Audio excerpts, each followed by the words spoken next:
D-Day occurred in World War II, June the 6th, 1944, when all the Allied forces came together and landed to start pushing the Germans back into Germany and out of most of Europe. That is the turning point in the European side of World War II. And we actually have a lot of items from D-Day. That's right. We've got some landing charts here that they would have used to see what they were going up against on the beaches. Now, when the fronts came down on those ships and the guys are going ashore, this shows what's a couple hundred yards around you. So that's what they're looking at. We've also got some crickets here that the D-Day paratroopers would have used to communicate behind enemy lines. We've also got a flag over here that was the third flag to see the beaches on Normandy. It was from a minesweeper vessel.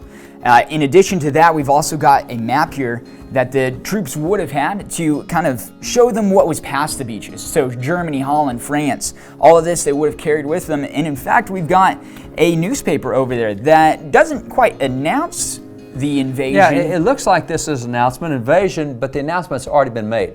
President Roosevelt went on the airwaves as the invasion was occurring, and he announced to the American people what was occurring. I want you to hear the announcement that President Roosevelt made to the American people.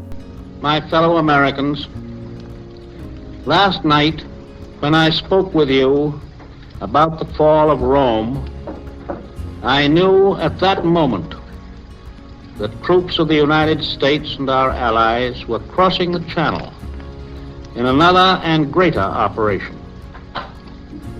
It has come to pass with success thus far.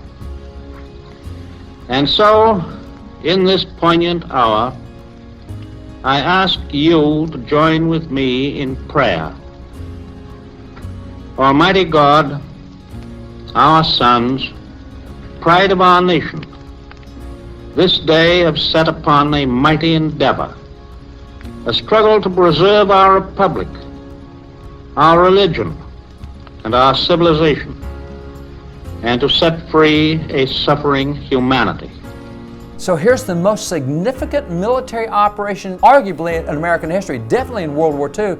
And what does the president say? He says, we need to pray. In fact, that prayer was so influential and powerful that for Christmas, FDR decided to turn that into a Christmas card. And this is actually one of those cards. He gave it to everybody in his staff in the White House.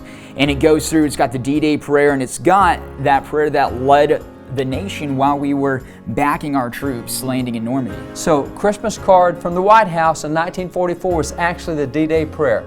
So as we commemorate D-Day, one of the most massive operations in American military history, it's significant that President Roosevelt said what American troops need most from the American people is prayer.